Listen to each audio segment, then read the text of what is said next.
Hi, good morning. This is Rod Fleming here in the Philippines. I hope you're all well. Please remember that we do need your money, so please subscribe, sign up, go to the Patreon sites, contribute some money in some way or another so that we can keep going. Because this is important stuff and you love it. Anyway, today I want to talk about Alfred Kinsey and how he enabled the new gay man. That's the modern Western conception of male homosexuality, and indeed female homosexuality too. But we're going to start with the male one. Now, in order to understand exactly what happened here, it's first necessary to understand what was meant by homosexuality before Alfred Kinsey made his input, which was in the early 1950s. And the term had actually been created only 100 years before, and it had a very specific meaning. It was essentially a man who had the soul of a woman. Right? It was a very feminized male. Males of this type would typically dress in what we might consider foppish or unmasculine manners. They would affect feminine gestures. They would quite often dress in ways that were not at all masculine. And they would be very friendly and encourage romantic relationships with masculine men. The point is, sex was not mentioned. Now, we're not saying they didn't have sex, but in this definition of homosexuality, sex is not present. Indeed, Freud, when he looked at this himself some years later, at the turn of the century, was surprised to find that around about 40% to half of the homosexual males that he encountered didn't have sex. They just didn't do it. Their homosexuality was defined in terms of behaviours and appearances. Right? So it was actually a social stereotype, if you like, a social model, right? It was a particular type of male who looked in a particular way, who behaved in a particular way, and in some cases who had sex in a particular way. Now you have to understand that in this era, it was extremely common for males to have sex. Anybody who's familiar with the situation in the English and American public school systems of the time will know that same-sex sex was absolutely rampant. It happened all the time. But it was not seen in the context of being homosexual. In fact, nearly all same-sex activity involved at least one heterosexual partner. So you would have a person who perhaps could be identified as homosexual, but who was with a heterosexual. And you'd find that in the case of, for example, the Mollies, who would dress up very convincingly as girls and go with straight men. You'd find that in the Binibae of post-war Manila, where the boys would dress as women, make up, and they looked great, you know, and they partnered adult, straight men, right? These were not considered by anyone to be homosexual. The Binibaes, yes, they were homosexual. They were baklas. Whereas the men were just ordinary men who had girlfriends on their arms, and when they went to bed later, they went to bed with girls, okay? Because that's how they were seen. Now, that means that if we're defining homosexuality like that, we're not defining it in sexual terms, we're defining it in lifestyle terms. We're saying that this is how a person of this class behaves.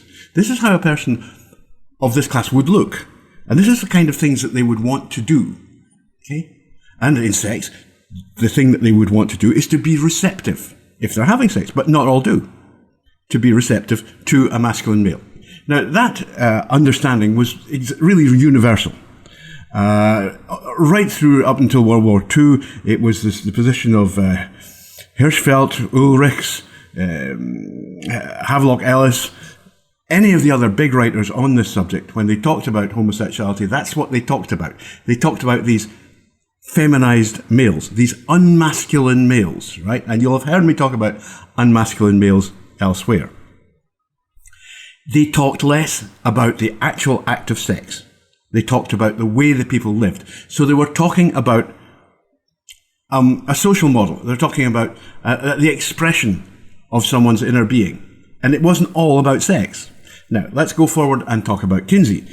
Kinsey was not a psychologist, nor was he a sociologist. He was actually a taxonomist. He was a biologist, and his speciality had been in developing a taxonomy of fruit flies. And people who are taxonomists have a very specific way of thinking. I have said before that these people can be rationalists to the point of the obtuse, and I'm afraid that probably applies to Kinsey. When Kinsey started to look at homosexuality, he first had to find a definition. And the problem was that when you looked at the definition that was extant, which is basically a feminine male, it was too vague and fuzzy. It was like, well, what does that mean? He wanted to know about how they had sex. And we already knew that a significant number of men classified as homosexual didn't have sex. You know, even Quentin Crisp, in his biography, says that, you know, by the time he'd passed his teens, he really had given it up. It wasn't something he did anymore. So the act of sex was no longer a part of these people's lives, but they still were homosexual, right? So when Kinsey came along, he took away the lifestyle bit and just focused on the sex, which some of them weren't having. And he basically said that what you have to do is you have to look at the genitalia of the parties in any sexual encounter. And therefore, if they both have the same genitalia, then that's homosexual. And if they have different genitalia, that's heterosexual. So, Kinsey does two things in this sweeping, grandiose, ex cathedra statement, which he was fond of making, by the way. He was a big one for ex cathedra statements. He does two things. The first is he completely wipes away, he destroys all notion of, you know, being effeminate or being feminine or, you know, wearing girly clothes, behaving in girly ways, all of that. That's got nothing to do with it. It's just who sticks what in whom. That's all that matters to him, right? That's a really one-dimensional view of this, and it's, in my view, completely inappropriate, but it's the one that Kinsey used. Now, the other thing that Kinsey did in this statement of his was he made it the case that anyone involved in an encounter between two males, that is, two people with penises, or who had penises, is homosexual. That had never been the case before. The partners of the homosexuals were heterosexual men. Often they were married heterosexual men. They were not homosexual themselves. They appeared masculine and heterosexual. And of course, the homosexuals themselves were attracted to masculinity. But this was as nothing to Kinsey. He didn't care about that. He only cared about who puts what in whom. Okay? And that was a really big problem, because the men who were actually penetrating these homosexuals were not homosexual themselves, and they were absolutely not going to be classified as that, which became a bigger problem as time went by. So this is how Kinsey really changed things. He basically took what had been a definition according to lifestyle and appearance and behaviour and all the rest of it, actually a very holistic and inclusive model of what it was to be homosexual, and he turned it into nothing but a description of the act of sex. That was it. Nothing else mattered. I think for an awful lot of people, that would have been fine, you know. There's plenty of researchers out there who can say that sort of thing, and they'll get away with it and won't make any difference at all. But Alfred Kinsey was hugely important. First of all, he was one of the big beasts of American or US-ican academia. His researches had already brought great fame to his university, and he was lauded. He was a very senior academic. He was also, what we might say mildly, a very forceful character indeed. He was not a person that you would argue with lightly. And he was famous for being, well, to put it bluntly, a bully, which meant that basically not very many people were going to challenge him on this. The next thing is that his work became popularized in the media. And many newspapers and magazines, in particular Playboy, took excerpts from the books that he wrote and also from the statements made by the Kinsey Institute and republished these. And these all contained exactly the same message that Kinsey had been putting out, which was that homosexuality is only about sex. Nothing else matters. Doesn't matter what you look like. I mean, he said himself, it doesn't matter if he's wearing lipstick and a dress, he's still homosexual. That just wouldn't fly with the older model. But because this idea was being so widespreadly pushed by, as I say, organs like Playboy in particular, but also many others, it began to take the popular imagination. Now, for many years, I had wondered why it was, Now, for many years, I had wondered why it was that the older version of homosexuality, the older understanding of it, was supplanted during the 1970s by a completely different one, which might be called the gay model. Remember, the word gay was actually invented in the 1930s to describe the first type of homosexual. They were gay because they were feminine, right?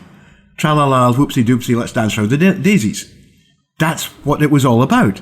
But this word continued into use into the 1970s and beyond. It's still used today, obviously. I always wondered how it was that this, masculinist idea, the idea that like with like, which is completely counterintuitive, would become so dominant within this sphere. And the answer is Kinsey. That's the key to it. For Kinsey, it doesn't matter what you look like. It doesn't matter what you behave like. It doesn't matter what your feelings are. All that matters is how you have sex and with whom you have sex. That's all that matters. Kinsey's approach is typical of that kind of taxonomist. He takes one particular parameter and he measures that, and he pays no heed whatsoever to any of the rest. None. Zero. None. Not a bit of it. Now, that fed into a new consciousness that appeared after Stonewall from 1969 onwards, where the gay movement, or the homosexuals, had already formed themselves into a movement called the Mattachine Society and its successors. And it was taken over by people who did not want to be seen as feminine. They wanted to concentrate the whole of what it was to be homosexual on the act of having sex, right? That's all it was. It was nothing more. It wasn't about femininity. It wasn't about being pretty or beautiful or anything. It was just about sex. That was all it was all about. And that's why during the 1970s you had this ghastly US-ican bathhouse scene and various other things, where actually the whole point was promiscuity. To have as much sex as possible. Because the only way you could be homosexual was to have a particular kind of sex, and so you had to have as much of it as you possibly could. Now, that was disastrous for everybody else. It suited absolutely a very small group of homosexuals who were not naturally feminine. They didn't want to be considered feminine because they weren't. They just liked sex that way. They liked fucking men. They were basically pederasts, right? They had started off almost certainly having intercourse with boys. Now they were having intercourse with adult males because it was legal. Are you with me? The problem was that they lived in a milieu where the status gradient, if you like, that is necessary within a pederastic relationship wasn't allowed to happen because the United States considers itself egalitarian. Now, egalitarianism doesn't exist. It's a bullshit. It's an absolute canard. We know that, but that doesn't matter. These people wanted to appear to be both masculine and egalitarian. So it had to be a situation wherein both parties were both pitchers and catchers, basically. They were switchers. And this was what characterized the so-called gay scene of the 1970s, and really up till the point where AIDS really destroyed it. And the reason AIDS destroyed it was because they were all pitchers and catchers, and they were all having as much sex as they could possibly fit into a 24-hour time span. They weren't hanging about, and they were, doing it both ways. It's a guaranteed way to spread this HIV virus as rapidly and as widely as possible. And that's what they did, killing a significant amount of themselves off in the process. So what had happened was that a statement made by a man who really didn't understand anything about sexology when he began, which was defining, he designed all of his surveys on the basis of assumptions that he had already made. Kinsey was an empiricist. He went, right, we will test this hypothesis. So he sets up the hypothesis and then tests it. Right? That's what he did. He was not an observationist. He didn't go out and say, what do I see? And I wonder what I see will it make me think. What he goes is, well, okay, let's test this hypothesis. This is how it is to be homosexual. Now let's ask everyone and we can get that to fit. And Kinsey has long, ever since he published, has been criticized on his methodology because of this. It often looks, when you examine Kinsey, that the whole thing was set up to prove pre-existing notions that Kinsey already held on a very limited knowledge, because he wasn't homosexual. He didn't know anything about it. He certainly wasn't feminine. Absolutely not. He was extremely tough alpha male. He had no clue about what he was talking about, basically. So he invented this proposition and then set out to prove it. And that fell right into the hands of the nascent masculinist movement of particularly the 70s. Now, I'll come back to this, but that masculinist movement, sometimes called the clone gay movement, or the gay movement, was really knocked on its head by HIV and AIDS. Because it was, the actual population was decimated. Much more than decimated, actually. But it was replaced by another system called the queer era. And that began about 1990. And here, yes, suddenly it was all right to be different. You were allowed to be a bit unmasculine. But you weren't really supposed to be feminine or effeminate or anything else like that. But again, unfortunately, particular initiative didn't really last. It spawned a hell of a lot of useless verbiage from various academics, but it didn't last. When the threat of AIDS receded, in fact evaporated, nobody's afraid of AIDS these days, what happened was that particular model just faded back into almost nothing. It was still there, but it had faded back. And the new gay man appeared. Now, the new gay man was the same gay man as had been around in the 70s, but now he was a bit more civilized. He didn't tend to be quite so over the top in his behavior, and he actually sometimes could blend into normal male society without being suspected. I mean, that was the desire of the gay men of the 70s, but they could almost never do it. Whereas from the 90s and up to date, a significant number of homosexual males actually are able to do that. What this should show you is the way in which we moved from a model of homosexuality, which was based on the way someone appeared and behaved and looked, and moved straight to the opposite, which was all about sex. Had nothing else to do, nothing to do with how you looked. Didn't matter how you looked. You could have two guys in dresses. It's homosexual because they both had penises, basically. You could have the most beautiful woman in the world who happened to have a penis, and if she had sex with a man, that was homosexual. And obviously, you only have to think about this for a moment to realize how completely ridiculous these claims are. You're left with, and how does it, what happens to post-operative transsexuals in this case? Are they still classified as having male genitalia even though they're gone? Or would Kinsey class them as being the same as other women? Another problem that Kinsey caused with his ex cathedra statement as regarding the nature of homosexuality was that it didn't adequately cover certain classes of people. Kinsey didn't understand the difference between homosexual transsexuals and autogynephilic transsexuals, but he did understand that there were transvestites. And he said, well, it's dangerous to call all transvestites homosexual because most of them aren't, all of which is true. But the point is that in the older model, an autogynephilic transvestite would have been counted as a gay, would have been counted as homosexual. And that's exactly what you find here in Southeast Asia. Baklas include both AGPs and HSTS. They're both baklas. That's why if you ask them, they'll just say, oh, I'm gay. Might never ever have had sex with a man in their lives, might actually be married with kids. They'll still say, I'm gay, because they like to dress as a woman. They like to be an unmasculine male. That's what they are. I'm not masculine, therefore I'm a bakla. That means I'm homosexual. And that's the old model. That's the one that Kinsey actually, well, pretty nearly torpedoed. And the problem was, these models are actually real. They do exist. There are such things as transsexuals, and there are such things as transvestites. They're real, and they do not define themselves, nor can they be defined by others, simply in terms of the way they have sex. That's not possible. You cannot define an HSTS simply by the way she has sex. You have to take into account the way that she feels about herself, the way she looks, the way she is. in fact. Now, Kinsey didn't like the concept of sexual inversion. And he was very clear about saying that inversion and homosexuality are two different things, not necessarily the same. And again, this comes from the fact that he was aware that there were non-homosexual transvestites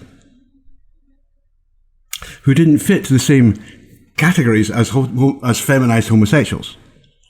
So that's one of the reasons why he took it down to this really, really basic level of it only matters how you have sex. Actually defines homosexuality as a set of acts, rather than as a lifestyle, a personality type, a profile, a gender identity, if you like, or a social model, a social expression. None of those count. Homosexuality is only, in Kinsey, about sex. That's it. So it's a very limited view, and it's about sex acts. Did you actually, get down and dirty with that person? And the fact is that an awful lot of what we call homosexual transsexuals, these are actually sexual inverts, go through their entire lives and they never actually have sex because they can't find a partner. Does that mean that they're not homosexual? And the answer would be, don't be so bloody ridiculous. Of course they're still homosexual. They want men. The fact they can't actually get men, maybe it's not their fault. But Kinsey would be oblivious to this. And as I say, because this man was a complete bear, he intimidated his opponent, something terrible. People would not bring up these kind of objections to him. They would just go, well, okay, Alfred says that's it. And remember, there was no one else working in this field in America at the time. All of the work had been done in Europe. Europe had been utterly destroyed by World War II. So all of the repositories of expertise, such as Magnus Hirschfeld's, were gone. They completely gone. Kinsey was able to basically take his own ideas and set them in stone and say, well, that's how it is, that's how it's going to be from now on. And of course, because he was a US-ican and he suffered from World Series syndrome, he assumed everybody else in the world would just go along with it because after all, it's America. America knows best. As usual. Unfortunately, that's not the case. Or perhaps, fortunately, that's not the case.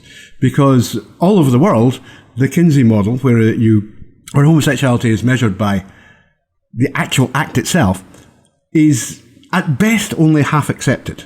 For example, here in the Philippines, no man who has sexual contact with a boy, shall we say, would consider himself homosexual. He wouldn't even think about it. He said, no, it's a straight guy. Kinsey couldn't suffer that. He would hate that. He would say, no, that's breaking the rules.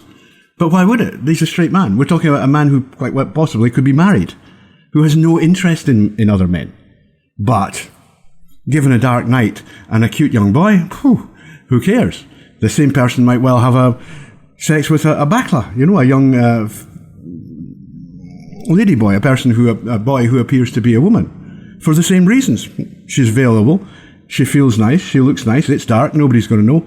Let's carry on. He is not changed. He's not changed in his nature by the fact that he's having sex with someone who happens to also have a penis. What he's doing in sexual terms and what he's desiring in sexual terms remains the same. He's not become homosexual just because he porked a ladyboy once, twice, a few thousand times. Doesn't matter. Doesn't matter. That doesn't change you.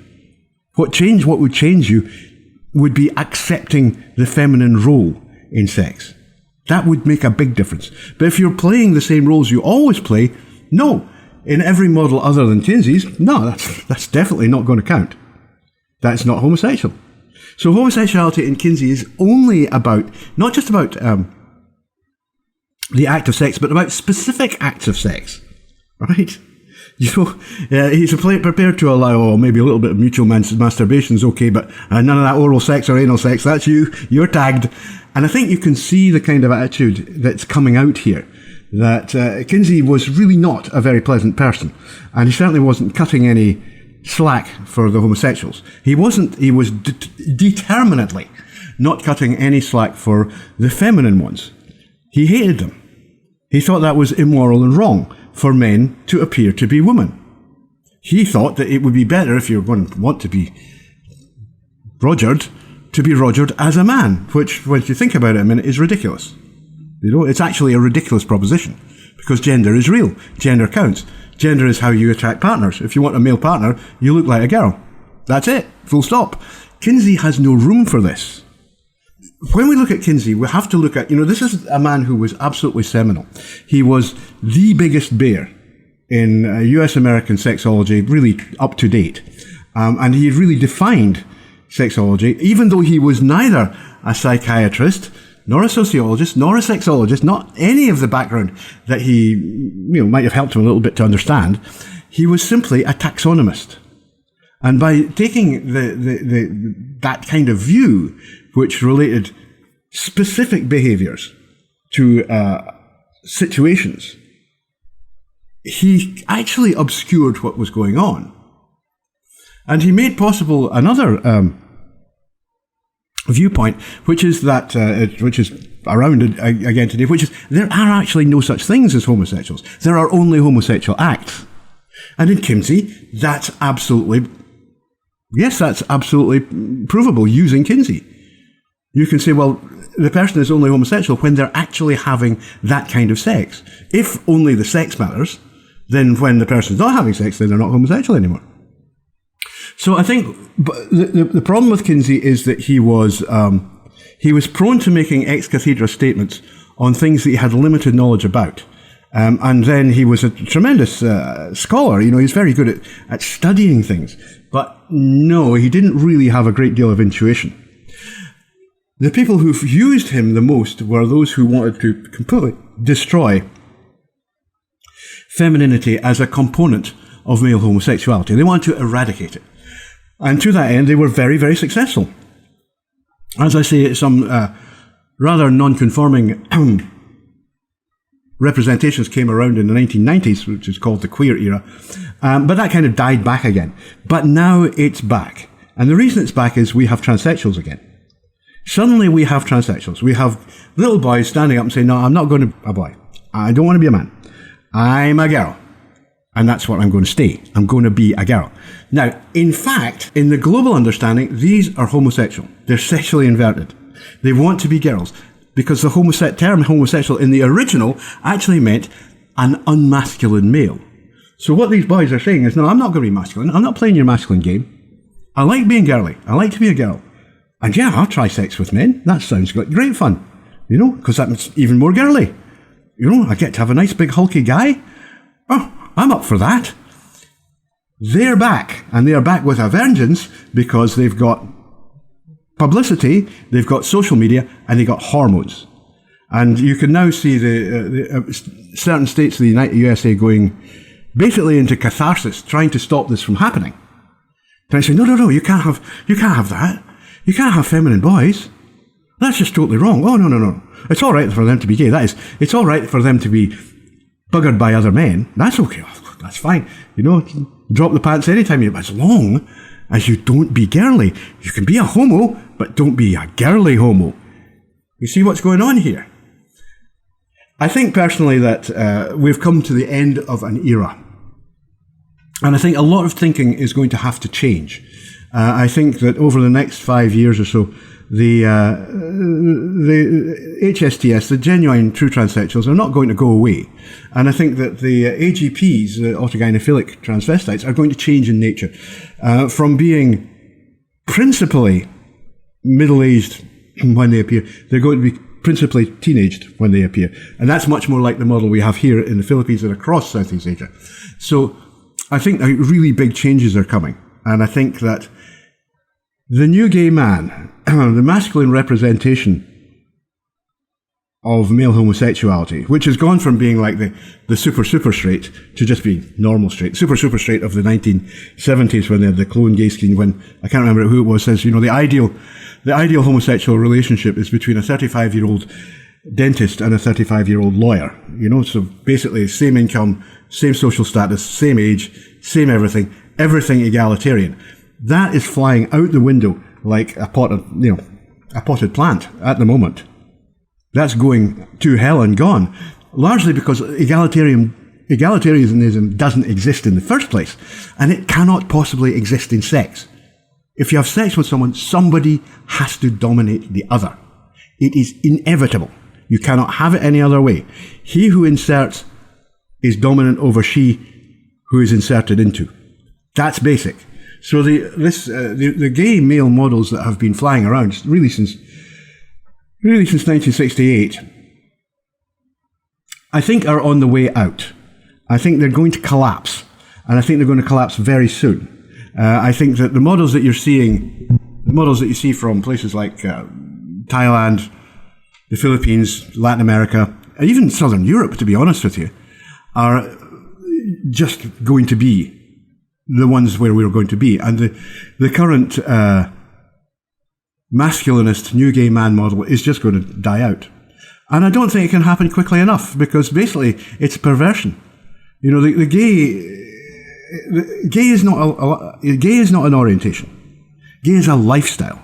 It's a lifestyle that includes sexual inverts, based on them, basically is based on predating upon them, but it also includes pederasts, you know, it includes autogynephiles who want to experience sex as a woman, that is being penetrated, and a whole bunch of lifestyle opportunists who just think, well, like the guys here in the Philippines who think, you know, any backside up a dark alleyway, who cares? Doesn't matter. That'll do for me. None of these people are actually sexually inverted, and in real terms, they're not really homosexual at all. But they're nevertheless part of the gay lifestyle, and they're fighting tooth and nail to hang on to this, even though they know it's a canard. They know it's not true. And I look forward to the day when we start saying in our writings, well, in the old days when the new gay man was a thing. And we can have sweet memories of fools like Artie Morty and repulsive reptiles like Clive Simpson and various others, the loathsome Glinner, and remember what they were like and how awful they were and how wrong they were. And be entertained by legions of cute little ladyboys. Why should I, and we here in the Philippines, be the only ones who enjoy this blessing, the beautiful ladyboy? We wish you all the best, and as many ladyboys as you can fit in your bed. Bye-bye!